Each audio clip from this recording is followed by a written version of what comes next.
Sports Carnival broadcasting live from the Trauma Center studio, powered by the Recovery Room. Hope you guys and gals are off to a very nice start here on your Friday morning in western Wisconsin, at least where we're snuggled in right now. It has snowed another 3 to 5 inches. I don't know exactly how much came down last night where you are, but down here in La Crosse, Wisconsin, we got about 3 to 5 inches last night, so it is making for a very slippery and sort of a choppy morning. If you're out there driving around, be careful, take your time, or just call in sick today. Come on down to the Recovery Room starting at 11, Matt. We open back up at 11 with a really great lunch special. Today we have got the Euro, spicy, and traditional. Big hit yesterday, big hit every single Thursday and Friday.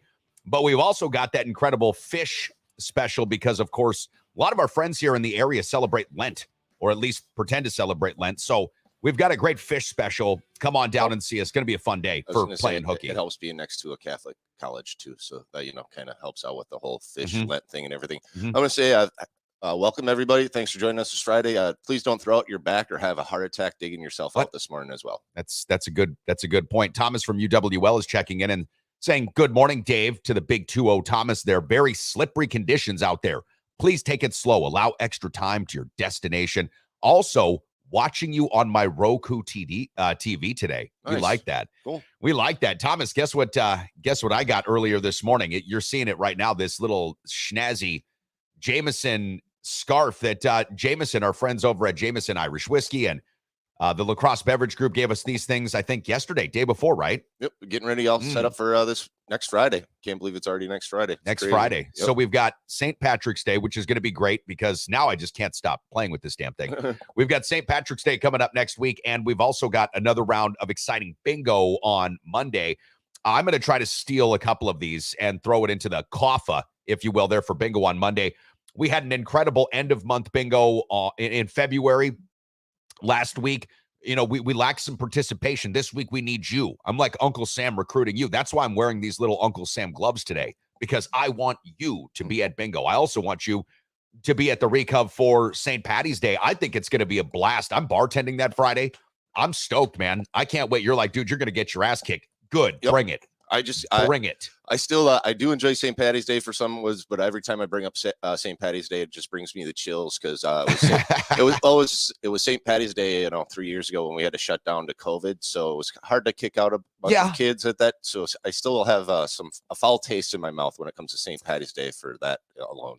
So I'm gonna just go ahead and call bullshit on that take. You loved kicking those kids out of your bar. That was probably the highlight. Not at 5:30 in the afternoon. No. I doubt it, dude. No. You got a chance to be like, get out of my bar, and I think that knowing you, that probably gave you a sense of like wholeness and completeness that you haven't had since. No, not so much. That was one of the more painful things to try to explain to everybody, that it wasn't our choice and that the government was shutting us down. So we had a lot of college kids that were in just wearing all faces green painted and just wanting to drink green beer. And it was just, I remember we were sitting on green beer for, I think, about a good month after that, obviously. So. Well, I don't think we're going to take a whole month to go through the green beer this time. We've already got the Echo Park Ectoplasm down there, which is really interesting sour beer. Like, nobody really orders it all that much, but I take a drink of it once in a while, and it's really tasty. But I know you've got green beer coming in this upcoming weekend, right? Yep, so we'll have it ready for. Yep, we got plenty of Guinness. We got plenty of Bushmills, Jameson. We got Wayne Oliver checking in. Good morning, Wayne. Yeah, it's we'll see what's going to happen with Aaron. Woo! That's for sure. Guys and gals, we have got so much to cover here today on the program. I'm really excited to get this show started. We're going to be guest-free this morning. We had a couple of guys lined up today, but we've just had to make some pivots. So we're going to be guest-free this morning, meaning we've got a lot to cover with respect to Aaron Rodgers and whether or not he goes to the Jets. And if he does go to the Jets, which looks like right now, as I told John Papadopoulos on ESPN 105.5 last night, if he goes to the Jets now, they are the heavy odds-on favorite to get Rodgers. The compensation the Packers get back for Rodgers, I think, is going to be markedly less than what Packer fans think. So we've got two different poll questions running for you today. The first one's on our Twitter feed at the Sports Carney. If the Packers don't get a first-round pick for Aaron Rodgers, should Packer fans and the team, guys and gals, be disappointed? So take that poll question on our Twitter feed. Our Facebook group page, Matt, now over 400 members strong. Whoop, whoop. We keep on pushing. Loving it. Next step is 500. But the Facebook group page and poll question is asking about the Wisconsin Badgers, because after Ohio State yesterday beat Iowa and now advanced on in the Big Ten tournament, which we'll talk more about as well, It's championship week here. Do you think the Badgers make the first 4 in or the first 4 out when it comes to Selection Sunday? Big Ten tournament wraps up Sunday. Most all these other tournaments are going to be wrapping up before then, but a few of the big conferences wrap up on Sunday. And then Selection Sunday will tell us who makes the NCAA March Madness tournament field of 68. So take the 2 poll questions, one on our Facebook group page, the other on our Twitter feed. Again, will Aaron Rodgers net a first-round pick? If not, should Packer fans be disappointed? And then also, will the Badgers be first 4 in or first 4 out? Matty Ice, Matt Euler, was already sending me some pretty, well, I would say non-veiled shots on my text message feed the other day about him collecting $10 from me and already cashing this bet. Jason Breacher is like, pump the brakes, though. They might still have a chance to get in. We'll see. We'll find out on Sunday. We will see, man. I guess with where I'm at with the Badgers, you and I talked about it last week. We thought they'd have to win at least 2 games, 1 or 2. I said 3. You said 3. I was hoping for 2. Obviously, none of that happened. I see them being the first 4 out, and the Packers, in my opinion, for fans, just get him out of there. So take whatever you can get. That's where I'm at. This shit's been going on for way too long, and I still agree with you. There's still a chance he's coming back. There's still a chance he retires. Yep. He comes back. He's just such a fickle character. Listen, Packer fans, I know that you're going to be disappointed no matter what, because the trade is going to signal the end of a complete era. So I get that part. But the first round pick is something that Packer fans have really been holding on to for quite some time, right? Not even just a first round pick, but multiple first round picks. For a 39-year-old quarterback, right. Ain't going to happen. I don't think so, especially when the market for him appears to be just one team. Actually, one team. Jeremy P12 Foreman, nice to see you yesterday. Rumor had it he was going to stop by Matt for lunch. Yep. He didn't actually consume any food, but he did get some beverages and had some fun, stayed for quite a while. I'm sorry I missed him. Me too. It would have been a fairly fun time. He's checking in with us this morning, Matt, and he says, nice scarf, pansy. Where's mine? LOL. You're right, motherfucker. This is a nice scarf, isn't it? Matt gave it to me this morning, and I'm flossing with it. It's my drip. I feel great. Thank you. Perfect time for the year winter outside as well. Yeah, I mean, it's outside. March the 10th. A lot of kids are on spring break and it's dumped snow. I think this is funny. And then we'll go to a really quick break because I want to make sure that you guys, get into your mind's eye. Recovery room. But before we do that, my mom came out here for spring break a couple of years back, maybe 3-4 years ago, before she moved here, right? And she was thinking, oh, this is going to be spring break. John comes from California, spring break. We had that, I don't know, and this was in April, I think, but we had that foot of snow right in April. Airport got shut down in Minneapolis. John couldn't go back. Oh, it was a complete clusterfuck. Oh, yeah. But that's spring break. She wanted to go to Iowa, see the spring colors. No, it was snowing.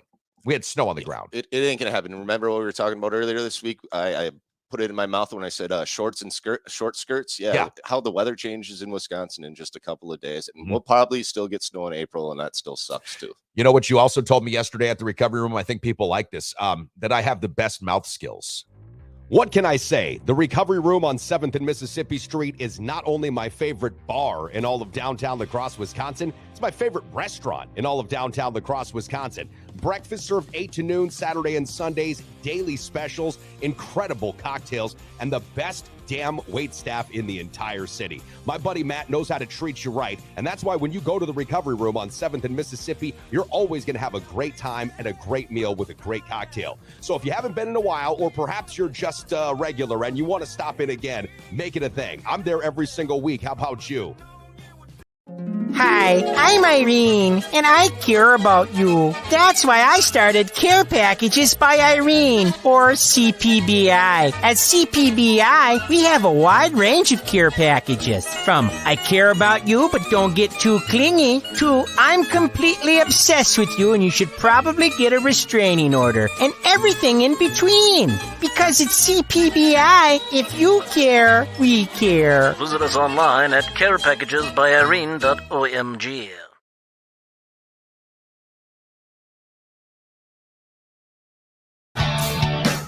Hello, Wisconsin, and wherever you are and however it is that you may be consuming this program, inside or outside the state, what up? Broadcasting live from the Trauma Center studio, powered by the Recovery Room. I'm Dave. This is Matt, the owner of the Recov, sitting behind me. The 2 poll questions that we've got for you guys and gals hanging out, Twitter and Facebook group page. If the Packers don't get a first-round pick for Rodgers, will you be disappointed? Should the team be disappointed? And on our Facebook group page, will the Badgers, the Wisconsin Badgers men's basketball team, be amongst the first 4 in or the first 4 out? I'm going to start giving you some early results on these poll questions in just a second. I wanted to go to a Facebook group page message that's coming into us. Who is this, Johnny Wad? Johnny Wad, yeah. The one and only. What up, Johnny Wad? Stacks Family Farms, baby.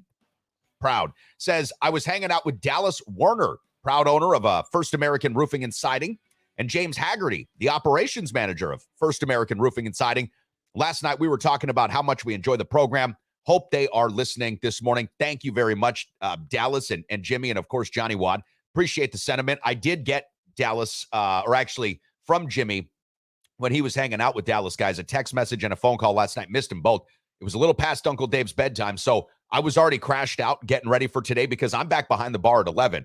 And that takes it out of you sometimes, man. If you're running and gunning, that can be a long day. So by the end of the night, you're ready to kind of call it. Oh, yeah, for damn sure. I know that feeling. I feel bad because I missed them. I would have loved to have seen both of their cherubic faces, giving them a big pinch right there on the side and just giving them a big shake. Mm-hmm. Jimmy has transitioned from Jimmy the Haggerty, which was his first nickname, to now Jimmy Namath. And I'm not sure if you remember, but it was the UWL football game this last season where Jimmy wore an incredible fur coat that actually had the hood that went over that was like a wolf hood with like great ears. I remember Namath, yeah, for sure. Okay, so we had this great coat, Jason Breacher, myself, I want to say Joe Sampson, Helping Hands Landscaping. We were all down like on the field in that Pearl Street beer tent area. And Jimmy comes in with this incredible coat, and it just, I don't know, it took our breath away. It really did. That plus his striking, piercing blue eyes, and bam. I mean, this guy's he's Jimmy Namath. I love it. Wasn't it Namath that posed like naked in that fur coat? Or am I getting confused? I can't remember. I know we did the pantyhose commercials. Yeah, I couldn't remember. And he might have. And I've known Wad for a long period of time. I will clarify, since you're out there listening. Yes, I know you're not from Chicago, so Dave doesn't get you down that. You just love your taste of Malort. Yesterday I said Johnny may be from Chicago. I know because that's where Malort's from. Loves his Malort. Yes, I'm curious because I've known John for so long. Who the hell do you not know, John? I mean, because Wad, you know everybody. You got stories for everybody. That's a good point. I mean, he knows everybody. So it's always good. Thanks for listening, Johnny, and bringing everybody around and getting us some more listeners and viewers. That's a really good point. And yeah, thank you, Johnny. By the way, Stacks Family Farms, proud procurer of some of the finest hemp products, Delta 9 THC, Delta 8 THC in the entire state of Wisconsin. P12 Foreman checking back in and said, rumor has it he will be there for lunch today. Yeah, we'll see. We'll see. I'm going to say about 2 or 3 o'clock in the afternoon. That's when we saw Foreman yesterday for lunch, like 3 p.m. Yeah, we should, is he giving us like a direct TV, like a limit? I'll be there between 11 and 5 o'clock. It's sort of, that type of deal. That's what we do when we work with P12 Foreman. We sort of get a window. He's like the cable guy, the direct TV guy, any of the utility folks. That's what Foreman is. Now, Foreman's checking back in and asks, Matt, did you see the present that I got Nash? I did not. I don't know anything about it. Okay. I guess I'll hear about it all day today from either Foreman or Nash at some point. So okay. All right. And then we get a message again from P12 Foreman. He's being active this morning and said James needs to come to the Recub for lunch today. I agree. James Haggerty, calling on you, man. Calling on you. Come to the Recub for lunch. Should be fun. 11 o'clock starting for me. Again, spicy or original Euro. And we've got the fish specials. Come on down and see us. All right. I'm transitioning us back into sports. Damn it. Because that's what we came to talk about this morning. One of the 2 poll questions that's hanging out there for you guys and gals is on our Facebook group page. And the Facebook group page poll question is asking you, will the Badgers be amongst the first 4 teams in or the first 4 teams out? Right now, 93-7. First 4 out. Where are you on this? I'm in the first 4 out category now. Yeah. I was on with the Badgers. First, I wanted to win my $10 bet with Matty Ice and shove it right in his face and say, boosh, Matty Ice, I told you they would make it. But after watching them completely collapse, especially that first half against Ohio State, where they just looked inept, I don't know anybody on the selection committee that watched that game, despite the big comeback attempt, which they still lost. I don't know anybody that watched that game and said, yes, this is a tournament team. This is a team that we've got to have in the tournament. Like, I don't know why you would put them in the tournament. So 93-7 on our Facebook group page. Where are you at with this? I don't think they're in either, brother. We talked up and I forgot yesterday. I forgot how you had mentioned to me or reinformed me that when it even comes to the NIT, they have to be invited in. So this big week, it's going to be a big weekend on Sunday. Overall, we'll see who gets in. And even if they get invited to the NIT, who knows if they'd even make some noise or even if they'd want to play in it. So that's the other thing going forward as well. Yeah, I don't know about the NIT because, again, like I've mentioned, the Badgers are a historic NCAA tournament team. When the Badgers last didn't make the tournament a few seasons back, they didn't take, and I don't know if they even got, I'd have to go back and check. Well, they didn't take an invitation to the NIT. They just didn't. They didn't play in the postseason. And I guess going back to the NCAA tournament, I wish I had the skills or the wherewithal to figure out how to find this. But could you imagine or think the last time that the Tar Heels and the Badgers did not make the NCAA tournament? Both in the same season? Yep, that's crazy. That would be a tough one. That would be a tough one. The Tar Heels, they're not good. And Hubert Davis, I tell you what, you take over for a guy like Roy Jones, not Roy Jones, Roy Williams, Yep, Roy I Williams. should say. Yep. You take over for a guy like Roy Williams, they're big shoes to fill. They really are. John Shire's done a pretty good job for Duke this year, but Hubert Davis has had a really tough time. I do see Joey Blatz while I'm looking over here on our Facebook group page. I do see Joey Blatz checking in here, Matt, and he says Recovery has the best breakfast special on Sunday. Can't wait to see what's in store for Saturday. I heard a rumor that there is going to be some banana bread special back on this weekend. That's just a rumor that I heard. Yep, I believe we're doing our banana bread French toast tomorrow. The boys got a couple of ideas. We got some whipped cream, strawberries, so it sounds more like porn, but that's all for breakfast. Okay. All right, I'll keep my plans for later this evening to myself. There you go, buddy. Thank you. I transition us now, Matt, over to our Twitter feed at the Sports Carney. We are getting a ton of votes on this baby. Already 40 votes so far, and we just put this poll question up about 15 minutes ago. If the Packers don't get a first-round pick for Aaron Rodgers in a potential trade with the Jets, should the Packers fans and the team itself be disappointed? Yes, they should, or no, take what you can get. This is where I'm really surprised, and you can see how far we have come from 2 seasons ago, even last year. 57.5% right now, Matt, and this is not a small sample size so far this morning. 57.5% say no, take what you can get. 42.5% say yes, they should, being the collective we should be disappointed by not getting a first-round pick. But the overwhelming majority, at least right now, 57.5% at the Sports Carney say no, take what you can get. Well, plus they also don't have to pay the $60 million fucking salary this year too. So if he gets traded, they lose on that too. So Joe, they'll have to pay some of it. Right, but at least it gives you more cap space to go out there and do some other things to make a more well-rounded team. Well, you would hope, but this is the thing, right? So, and this was my argument last night with John Papadopoulos on ESPN 105.5. If you're only getting a second-round draft pick from the Jets and say a conditional 2025 pick based upon if Rodgers plays, how long he plays, how well he plays. Right. Okay, if that's all you're getting, is it worth trading him just to accommodate this guy? Like, is it worth trading Aaron Rodgers to get essentially nothing burger back? I mean, well, you'd hope they put escalators in there. So if he plays over 50 games, they 50 games? No, 50% of the games. Oh, I was like, if he plays 50 games, he'll play for another 5 years. Or if he plays over 75 or 90% of the snaps, if they win a playoff game, then all of this would bring up a higher draft pick for them. There's got to be some sort of escalators in that trade. That's just the way the NFL usually works. It usually does, but this is the thing, right? Okay.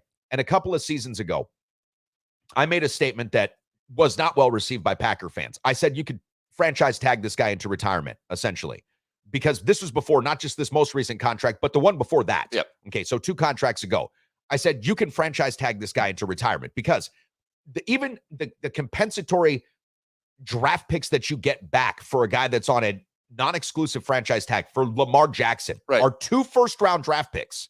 Two for him. And I don't know if he's exclusive or not, though. No, Lamar Jackson's on the non-exclusive tag. Non-exclusive, okay, so he can go and negotiate with other teams. Yep. But what I'm saying is, if the Baltimore Ravens or if the Green Bay Packers would have done this to Aaron Rodgers, the minimum return they would have gotten is 2 first-round draft picks. The minimum. Yeah. Okay, so here we are looking at a guy who has given you an absolute nothing for the last couple of seasons. I don't care about the MVP seasons. They didn't get anywhere.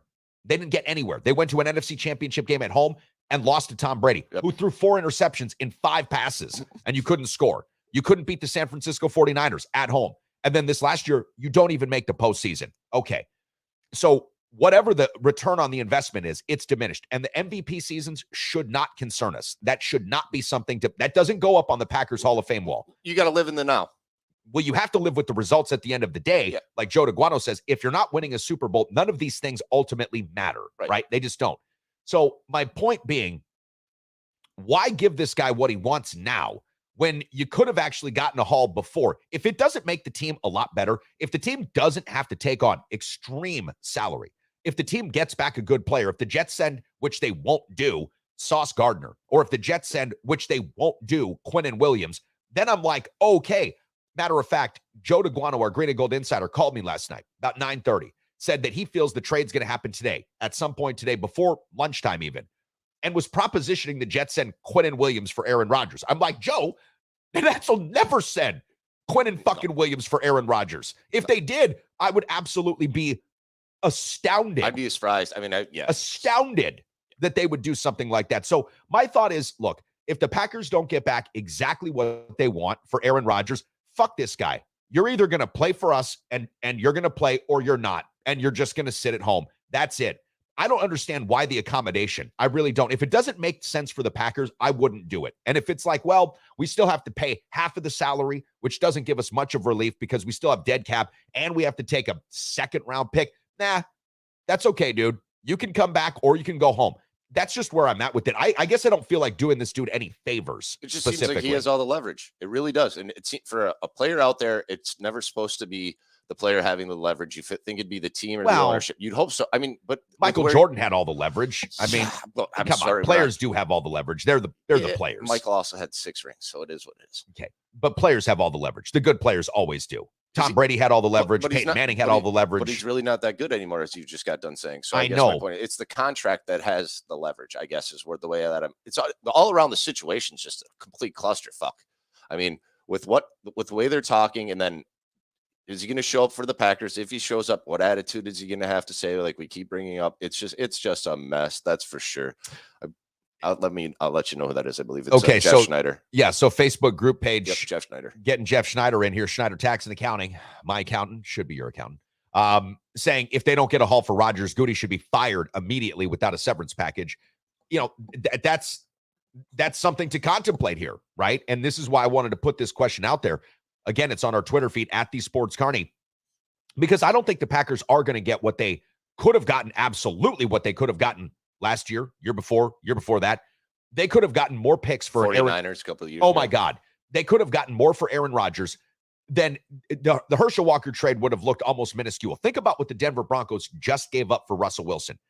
Look at what, and this is a bit of a different trade because it's working out differently, but what the Stafford-Goff trade sort of netted each team.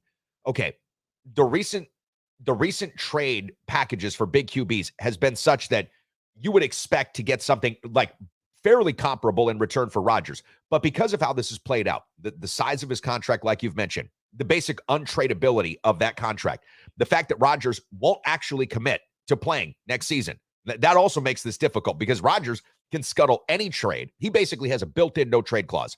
If he says, I'm retiring, well, there's that. That trade just got killed. And you can stick it. So he's just got that whole thing in his little, in his little world. He's got that whole thing sewed up. So if the Packers don't get anything back, there is something then to talk about with respect to Brian Gutekunst. Now, maybe you guys, as Packer fans, guys and gals, didn't want to see this dude move on in the last few seasons because you just felt that he gave you the best shot to win the Super Bowl. Okay, fair. And I totally get that point. But if you know the end is coming soon, if you know that there is nothing to do about this situation except for inevitably break up, why prolong it? Why make it worse? Why take it to the point when you get divorced, you've already spent so much money fighting with each other that there's nothing left to split up? If you know that's going to happen 2-3 years, dude, before you go broke, split up and get the most for them. I had not a family member of mine, but I had a family over at my house a couple of years ago. Good friend of the program, his wife, I don't want to name her because she might get mad about this, but she looked at me like I just shit on her front porch and killed her dog when I proposed that the Packers trade Aaron Rodgers for Russell Wilson and a haul of draft picks back in 2000, I want to say 18 or 19. You could tell Rodgers needed to go somewhere. He was already diminishing. Russell Wilson still had plenty of gas left in the tank, and Seattle would have shipped everything out for this guy. Russell Wilson's also a Wisconsin quarterback. It seemed to her like I had created and caused the biggest violation of personal sorts that possibly ever could have been caused in the history of mankind. And this is where we're at now. We're at the point where Aaron Rodgers could potentially be traded to the Jets for like a couple of, I don't know, White Castle burgers and, you know, a Netflix subscription. I mean, like, this is what the Packers are getting back. You can dust off the Brett Favre trade and you go back to that because you brought that up. Third round pick. And if you get it, you get it. The NFL has changed a lot since then, obviously, too.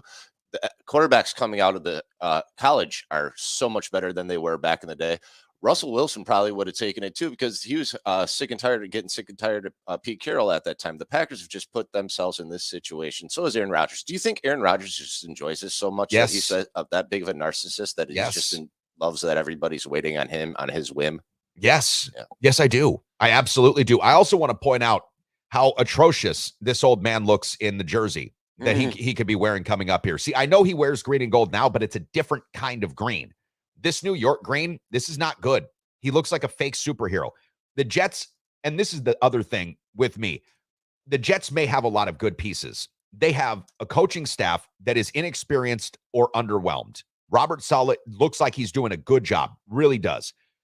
But is he going to be the kind of guy to be able to still be the man in that locker room when you've got Aaron Rodgers who wants to cuckold all of these coaches? Because Robert Saleh is a guy's guy. What if Robert Saleh says something that Uncle Aaron doesn't like, who's probably... But then he's got Hackett for that, though, too. I mean, it's like they're two peas in a pod. But that's the thing. So what does Hackett do? He coaches Denver into obscurity, right? And then he gets a job, great, with the Jets, fine. And if this thing works out with Rodgers, maybe that whole Jets play was worth it. But I just wonder, Robert Saleh, with this young team, do you want somebody like Aaron Rodgers coming in there to usurp you? Is this what you want? And if you're the Jets... You've got all these young players. Is Rodgers showing up for OTAs? Breacher yesterday texted me and said, oh, I bet you Rodgers will show up for all the OTAs, all the stuff with the Jets. I bet he won't. I bet you he fucking won't. He won't do any of this shit. He won't. Aaron Rodgers is going to do what exactly Aaron Rodgers wants to do. And I don't know. This thing for Rodgers, I don't think works out well. For the Green Bay Packers, listen, if they get a first-round pick, boom. Yeah. Got it. If they get a second-round pick, I think you should be a little disappointed. 57% of our respondents on Twitter say, you take what you can get, man.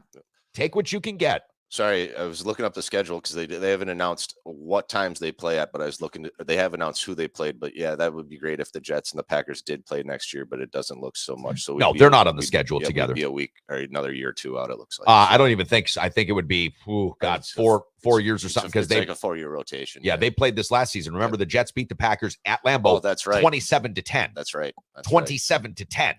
And this is the great part, right? So the Packers get beat 27-10 by the Jets. The Jets defense dominates Aaron Rodgers.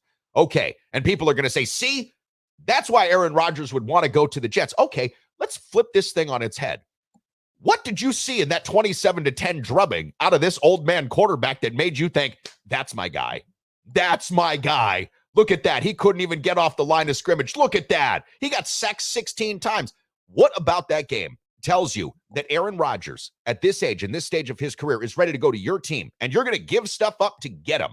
He's going to go to your team and be so much better. Or the fact that much better. And the fact that Packer fans would be so upset that if he still played for the team because he didn't play that well, just move on. I hope every Packer fan's ready for that. Oh, I think at this point, and you can tell 57% of the voters so far on our Twitter feed, 57% are saying take what you can get for the guy. Even Jeff Schneider is coming to grips with the fact that Aaron Rodgers is going to be traded. He's just on this particular tip right now that I'm on as well. If the Packers don't get back good enough draft compensation, who's going to pay the price for this? Because if they get a second or a third round pick for Aaron Rodgers, knowing that this was coming, giving him that stupid contract last year, then somebody should be paying the price for that. Somebody should. 100%. P12 Foreman back with us here on our YouTube feed and says, look at what the 49ers gave up to draft that shit bird. I think that's what you meant. That shit bird Trey Lance. Yeah, think of what they would have gotten or would have given the Packers for Aaron Rodgers. Exactly. But the Packers would have been loath to send Aaron Rodgers to the team that just beat them in the NFC Championship game. Yeah. That was something the Packers were never going to do. I said this once, the Packers would rather cancel the franchise than send Aaron Rodgers to the San Francisco 49ers. I don't think they would have done that under any circumstance. Well, most 9 times out of 10, they never want to trade a quarterback within the same division. Well, but this is a conference, sure. Yeah, if you can avoid it. Yep. But this whole thing with Aaron Rodgers and going to the Jets, Brett Favre, if in fact this does happen, circles back to something that I thought Aaron Rodgers wanted to push back on so forcefully during his career, not being exactly what Brett Favre was. And this is going to turn out to be exactly what Brett Favre was. All right, we're going to step aside, say a real quick hello to our good friend Kyle Cable, One Trust Real Estate, the official real estate partner of the Sports Carnival.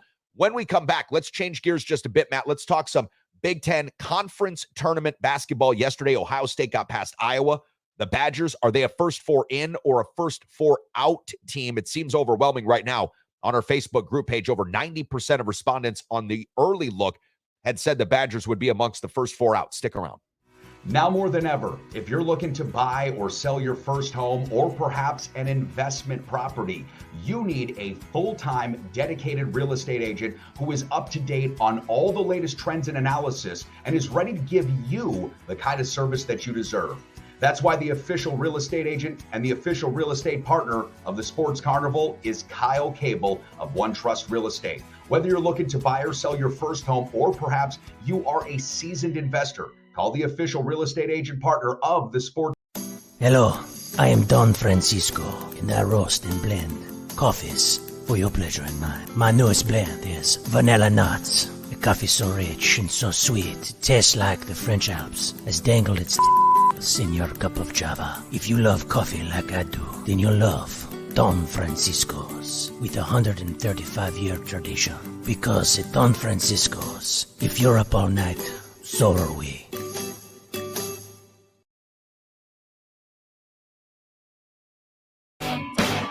Sports Carnival broadcasting live, Trauma Center Studio, powered by the Recovery Room. Rolling right on here. Don't forget, Reco back open at 11. I'll be behind the bar. Rumor has it Jeremy P12 Foreman's going to be in the house. Maybe you want to come by, play a little hooky today. It snowed last night. Perfect excuse to just call it. It's one of those days where if you're a salesperson, can't get to you. I just can't get out there. Roads are a mess. Extended weekend's a good day for it. Extended weekend, exactly. If you're a teacher, maybe you're going to get off early today. I don't know. Does that work like that? Do they give the elementary teachers like an early day off, or is that only if it's, they cancel school early in the day and give them extra time to get there? To be honest with you, with Zoom and everything nowadays, who knows if those classes even get canceled anymore? I'm not really sure. I don't know. We've got a lot of good-looking teachers that come to the Recovery Room, so come on down and see us, good-looking teachers. I'll be sitting there behind the bar at 11 o'clock. You and your mouth skills, brother. That's right. Me and my great mouth skills. Boy, wasn't that fun yesterday. If you want to find out what this and many more inside jokes are all about, again, 7th and Mississippi Street. Mike Byers is checking in with us this morning, and he's saying this, as I was saying the other day, I don't see Rodgers making a quick decision yet on the Jets. Look at history, but when is the NFL season? Aren't there some key decisions and key dates next week? Yes, you're absolutely right. The legal tampering period begins on Monday. Yep. This thing has to get done essentially by, you want to say today. If it goes into the weekend, there are going to be some issues. There are going to be some problems because the Jets have to know what they're going to do going into free agency. And if you have Aaron or you don't have Aaron, those are going to dramatically alter the prospects that you have going into free agency and who it is that you're targeting. Does Aaron Rodgers want super friends like Randall Cobb back? Right? Is that something that he's looking to do? Does he want to recruit some of these guys? It appears that way, according to Sauce Gardner. It seems like he says package deal. Yep. Right. Yeah, sure. Bring your buddies over. Yep. Bring your guys. Bring everybody that you know and love. Okay. So this is going to have to be done in many respects. If we're just looking at it logistically from if this was a normal NFL team, normal NFL situation, Mike, we would have to look at today, maybe tomorrow as the drop dead date for this thing getting done, because the framework has to be put in place. Like I've mentioned to you guys before, there's a weird quirk in the NFL rules.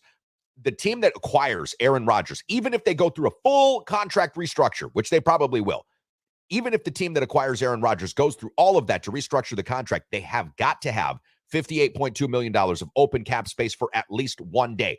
That's just an accounting rule that the NFL has in place, meaning there isn't a lot of wiggle room here for the Jets or any other team that would be looking to acquire Rodgers. And as we said, there aren't any other teams that appear to be in the running right now for Aaron Rodgers. It's the Jets or bust, Jets or retire, Jets or Packers. So there's got to be some sort of accounting maneuver, which means that I think today probably is the drop dead date. But Mike, you might be onto something. And I've said this before too. Maybe Aaron Rodgers just doesn't give a fuck. And if he just doesn't give a fuck, he could make these guys wait indefinitely, right? It's not incumbent upon Aaron Rodgers to do that. It would just dramatically decrease the chances the Jets could do a deal for him. So if he wants to play for the Jets, if he really wants this, which I'm not 100% sure that he does, but if he really wants this, I think today's going to be the day. Well, and I think I'm going to mention the Bears, and it doesn't have to be the Bears, but it's two different situations. I'm saying it's the Bears because they have the first overall pick, and there's a lot of leverage that goes a couple different ways. So Poles can either trade that pick during the draft or during free agency. He has to make that decision because he has those options. The Jets need to do this before the draft. That's my only opinion on this because they don't have that. Well, the draft's leverage. month, that's still quite a ways away. But what I'm saying is they're not going to do this during the draft where Poles has those options. This needs to get done so you know what you need done in free agency and how you are prepared for when the draft comes up a month from now, in my opinion, for the Jets. There's not as many options. They only have 3 options, like you just said, with Aaron Rodgers. He either plays for the Packers, he probably plays for the Jets, or he retires. That's not a lot of options, in my opinion. That's all I'm trying to go with. Yeah, no, he's painted himself in a corner. And the organization as well. Mike Byers asked me, and so I wanted to put this graphic back up here because he sent us a message.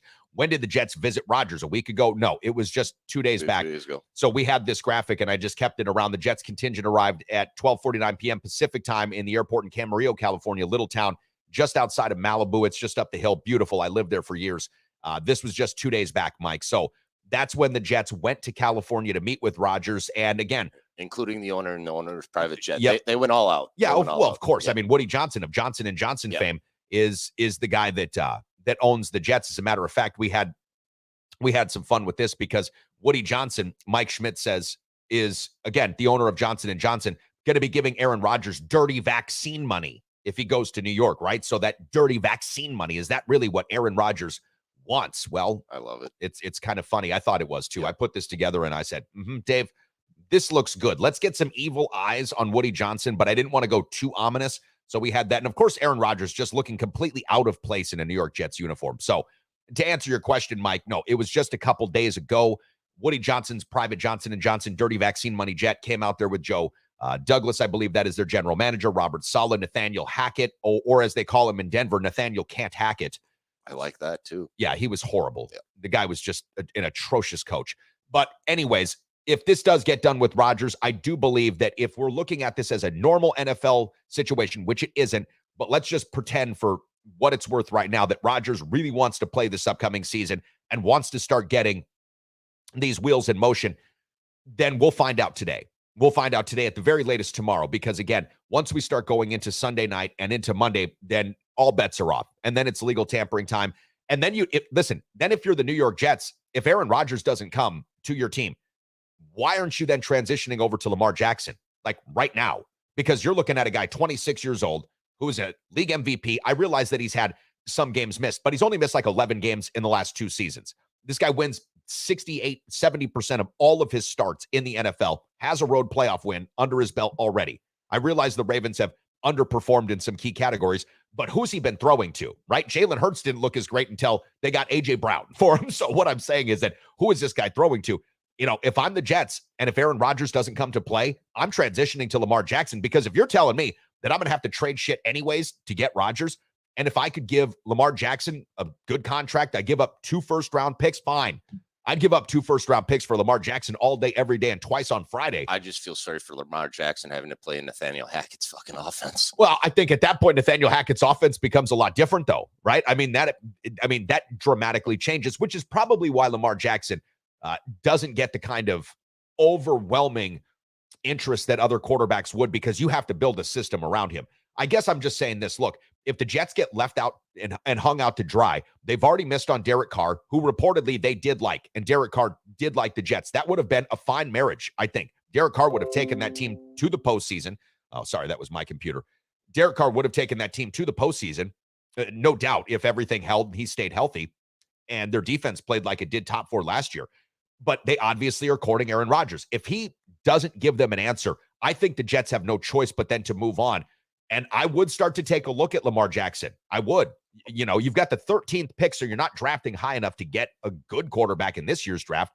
I'd start to look around. And there's not very many good quarterbacks in this draft anyways. And even if they wanted to trade up, I don't know how much it would benefit them. It's going to be a hell of a pivot for the Jets. It'll be a hell of a pivot for a lot of these teams. It just needs to happen so that everybody can go forward with the offseason. And the NFL never ends. That's for damn sure, my friend. I'm so glad it for just that. never ends. Yeah. It's just keeps us entertained. And with these storylines and everything else coming up, it's just going to keep going for on and until we get to this preseason. Obviously, we have the XFL, the USFL keeping us entertained, and it's going to be a busy weekend. Well, I don't know if the USFL is going to keep us entertained. That's still to be determined. It's just more football. Well, we've got to see how that is. And I do have some XFL takes from a betting perspective that I'll give to you guys before we leave the show today. Again, make your bets with the official sports betting partner of the program, BetUS.com. When you enter promo code Carnival, when you make your initial deposit, you'll get 125% free play deposit match. You put in $50, you'll get a free $75. You put in $100, you get a free $125. BetUS.com. And again, you can make your bets on Rodgers and where he goes next year. I was talking to John Papadopoulos last night. The shortest odds for Rodgers going to the Jets at minus 325 is actually at BetUS. I was seeing some other places minus 1,000 that he goes to the Jets. So the shortest odds for him going to New York are actually at BetUS.com. You might have to go through that with me again this morning, brother. We'll see. We'll see if we want to lay a little dollars down. We made that idea. Made some good money on the Super Bowl. We're getting a little tighter on the Twitter feed at The Sports Carney when it comes to the Packers question. If the Packers don't get a first-round pick, should the Packer fans and the team be disappointed? It's getting closer to 50-50 now. 47.8% of respondents now say yes, they should be disappointed, the team and the fans. 52.2% still saying, no, take what you can get. The poll question that we've got on our Facebook group page about the Badgers men's basketball team, whether they're going to be a first four in or a first four out, still 90-10 saying first four out. And that's going to bring us to the Big Ten tournament, which right now looks like this. After yesterday's games, Rutgers moves on against Michigan. Ohio State, very impressive victory, moves on against Iowa. Penn State, another very impressive victory, beats number 7 Illinois. Maryland, that's not a big surprise, got the best of Minnesota, 70-54, which sets up today number 1 Purdue taking on number 9 Rutgers. That's going to be at 12 p.m. Big Ten Network. Number 4 Michigan State taking on number 13 Ohio State. That'll be 25 minutes after the first game, Big Ten Network. Then we've got Northwestern, Penn State, and then we've got Indiana, Maryland coming up tonight. Now, the Big Ten Network, something that many of you have at your house, but if you don't, invite you to come down to the Recov. Again, first game tips off Purdue Rutgers, 12 p.m. We've got some great lunch specials. I'll pour you a stiff drink. And then the rest of the Big Ten Network carries through this evening. But this is where we're at. Now, tomorrow, we'll have the winner of Game 7 versus Game 8. So that'll be Purdue versus the winner of Purdue Rutgers versus the winner of Michigan State, Ohio State. The next semifinal game will be the winner of Game 9 versus Game 10. That's Northwestern Penn State versus the winner of Indiana and Maryland. Those games will be broadcast on CBS. And then the final game will be Sunday, 3:30 p.m. on CBS. Then we transition right after the end of the Big Ten tournament and a couple of these other tournaments like the ACC. Then we transition right away into Selection Sunday, which is why we're asking if you think the Badgers get a first four in or a first four out spot. According to Joe Lunardi, about 4 days ago, they were amongst the first 4 teams in. Now they're the first 4 teams out. It's amazing how much the game can change and going forward. It's going to be fun to watch basketball this weekend. It's sad for everything that happened with the Badgers. Sorry, I was getting a little lost in trying to figure out what was going on with the rest of the odds going with the game.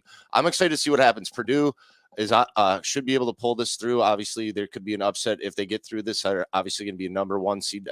Looks like there's possibly 5 seeds going to be the number 1 seed overall in the final tourney, and Purdue's obviously in there. They had a hell of a year. Well, there's only 4 number 1s in the right, but they're saying there's 5 teams that could possibly get in. Oh, I think sure. UCLA just put it in a push, but obviously coming out of the Big Ten, it's Purdue, and so you got to root for the Big Ten, I guess, going forward if Wisconsin's not going to be in there. So hopefully somebody in the Big Ten can make some noise in the tournament. Yeah, they'll make noise. I don't know that a Big Ten team wins the tournament this year. I look at teams in the SEC. You've got a lot of teams out of the Big 12 that are playing great. You've mentioned UCLA. the Pac-12 is really loaded here. Purdue probably has a good shot. Zach Edey is a beast. I mean, the guy is 7'3".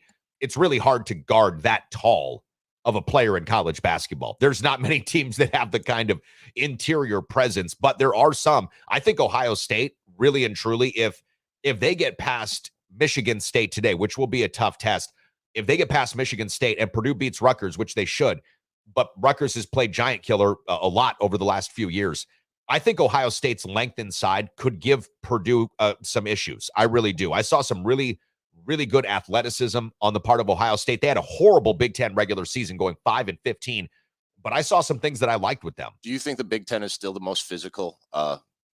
Probably. Probably. I'd say the Big 12 is really close. The SEC this year is really, really good. I mean, you've got Alabama. They're great. Kentucky's always good. Tennessee's been really good for the last couple of seasons. Arkansas has been good again this year in the SEC. So there have been some teams that have, played really tough basketball. I know Houston's maligned in a couple of situations with things that, may or may not happen with some of their players. I still don't think anything is going to happen if the law doesn't charge this kid with Alabama. It's crazy. They're not, but they're not going to. They're not going to discipline him because again, the court of public opinion is one of those things that I don't know if we should always weigh in on, which, by the way, I'm glad we didn't speak of the court of public opinion. I know this is a hard left turn. I'm glad we didn't talk about Sean Kemp yesterday because that might have been all blown out of proportion. Yep. Again, when we first hear things, and this goes to all of us that pass around memes to me on my, Snapchats and Instagrams and YouTubes and all this shit. When we first hear things, let's pump the brakes and let's see if there's anything more to a headline, especially than meets the eye. Because sometimes we see a headline, we're like, "Whoa, this looks salacious," and then Same thing with Joe Mixon too, the running back for the Bengals. Thought he was getting in trouble too. Yeah, everybody jumped to conclusions. So yeah, back to Sean Kemp with you, brother. Yeah, just crazy. Reminds me of that movie Office Space. If you're of a certain age and you saw that movie Office Space back in the day, they had the guy that gets hit by the car and he's super excited because he's now living at home and living his dream. He's like, "I made this great game. It's called Jump to Conclusions." And they're like, "Dude, this is the worst game ever." This is the worst game Still ever. A great movie. Where's my staple? It was an awesome movie. Yep. All right, P12 Foreman checking back in and says, "Matt, he'll teach you about sports betting. Don't worry, he's got you. Hopefully I'll be too busy bartending and we'll just have enough time for me to throw my 2 cents in here or there." That is something that I hope for too. I'll be too busy, but I'll be able to throw my 2 cents in here or there. And I'm excited to hear about Nash's little present. And Foreman's always got some pretty cool shit anyway. So. Oh, damn. Absolutely. I always love when Foreman brings something to the house, or to the bar, whatever, because it's like, "Hey, I got, this signed by Jim Plunkett when I was, at his house, like barbecuing with him and I ran over his foot with my lawnmower." You're like, "What?" It's a pretty specific story with Jim Plunkett. He's like, "Yeah, so I've got this signed. I was over at Otis Nixon's house once," and you're like, "Really? Okay." We've got Kyle Morningwood popping up today. Hello, Morningwood. He says this: "Wisconsin is getting major help in regards to getting into the NCAA. Teams ahead of them in the pecking order are losing in their conference tournaments." True that. Wisconsin has 6 quad 1 game wins. I think they were at 6, or was it 7?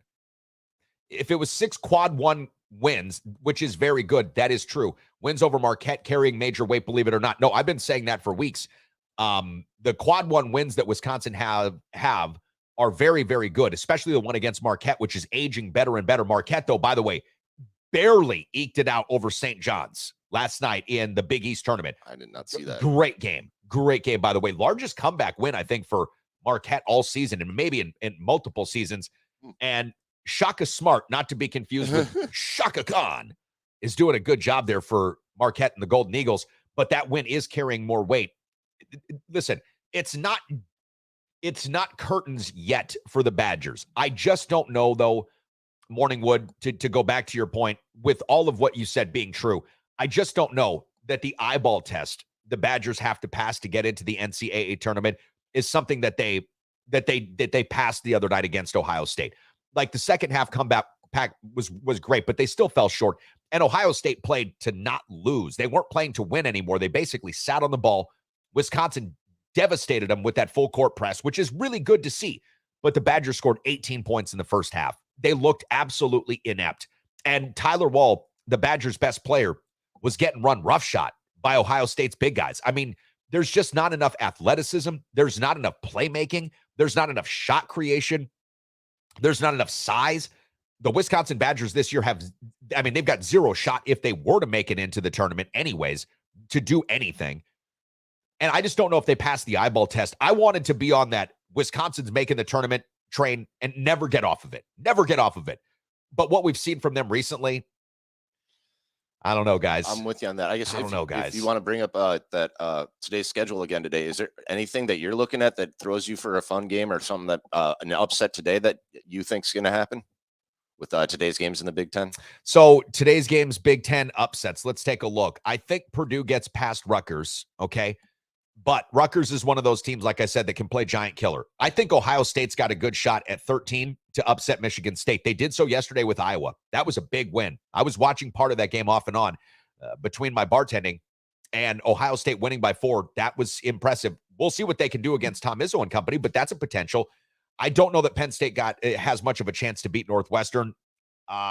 Indiana, Maryland, that's a toss-up for me right there. Indiana's good, but not great. Maryland always plays big in big spots, but I think the biggest upset, if we're going to look at a real upset here, would be 13 Ohio State over number 4 Michigan State. I could see that as a potential. That game, again, will tip off 25 minutes after the conclusion of the first game, Purdue-Rutgers, which tips off at 12. It's going to be a lot of basketball today. It's going to be a fun day to watch some sports and not be outside in the snow, my friend. It's going to be awesome. It's going to be fantastic. All right, we'll see what Morning Wood has to say. We'll take our final break. Don't get me wrong. If Bucky gets in the tournament, they are a huge candidate to lose their first round game and lose bad. That is what I think would happen. Unless they get okay, here would be the situation in which the Badgers could possibly win their first game. If they're like one of those last teams, like a 16 seed, right? And they play one of those 16, 15 games, or if they're like one of the 11 seeds, like the UCLA Bruins were a few years back when they didn't look like they had any shot, and they just get a certain kind of draw and a certain kind of bracket that goes in their favor. And who knows, maybe they could bounce to a couple of wins over teams that are maybe not as well coached, maybe not as well prepared. If the Badgers overlooking them, if the Badgers had their traditional stockpile of 30-year-olds that were playing basketball for them, I would take the Badgers. I mean, don't forget, a couple of years ago, the Badgers starting 5 was older than the Bulls starting 5. Yeah. Think about that. The Badgers starting 5 was older than the Chicago Bulls in the NBA and their starting 5. So if we had the traditional Badgers, Demetric Trice, whose son is now about ready to graduate from Wisconsin. Little known fact, Brad Davidson's grandchild is getting ready to graduate from Wisconsin too. These guys just got out of Wisconsin basketball last year. It's crazy. I know, and they've already got grandchildren. Isn't that something? All right, we'll be back in just about 40 seconds here on the Sports Carnival. Preferred Insurance is the official auto, home, business, flood, and life insurance agency of the Sports Carnival, serving folks in La Crosse and surrounding areas with licenses in Wisconsin, Minnesota, and Iowa. As an independent insurance agency, Preferred Insurance is free to find the very best insurance for you, your family, or your business needs. Call my friends at Preferred Insurance today and set up a free consultation. Remember, working with an independent agency means Preferred Insurance works for you, with you, to find the best solutions at the best prices.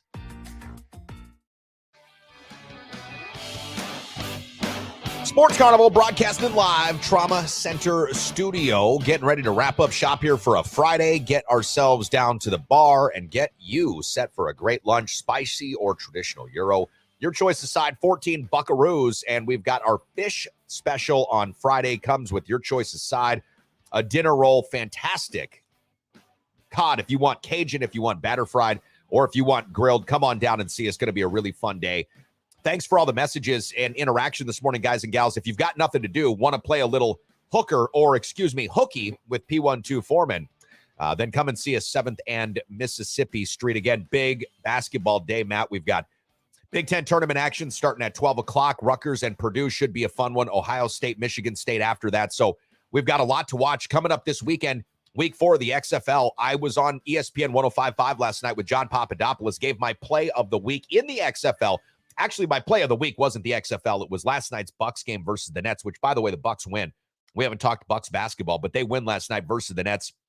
6 points. I gave not one, but 2 Grayson Allen player props, if you can believe this. Really? Over the total of 2.5 rebounds was at -185. So you had to pay a little vig to get that. but I really like that over 2.5 rebounds. Grayson Allen last night had 7 rebounds, so we cashed that one. We also had one that was juicier at plus 115. Grayson Allen to go over 2.5 3-pointers. Grayson Allen hit 3 3-pointers last night. And I had some odds up, not some odds, I should say some trends for Grayson Allen. He had gone over his 3-point total at home 18 of his last 24 games and had gone over his rebound total in 16 of his last 24 games at home. So I felt both of those were really good player props. Both of those cashed. Very excited about that because I love winning and I love just being right. Okay. When I go on ESPN, let's face it, I'm a bit of an egotist. I want to be right. And so I like being correct.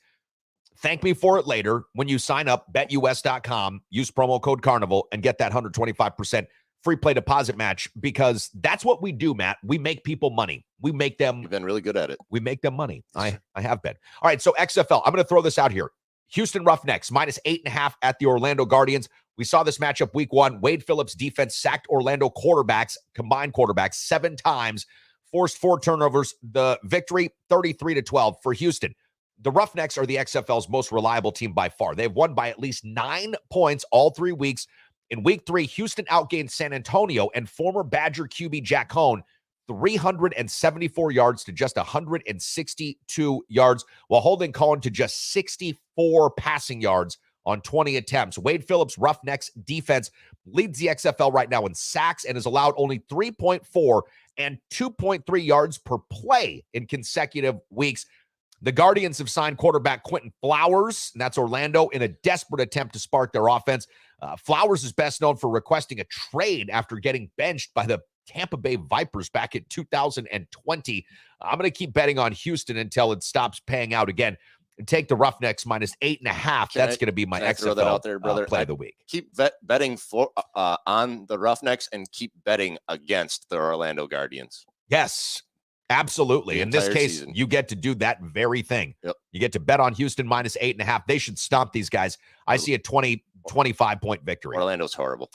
They're terrible.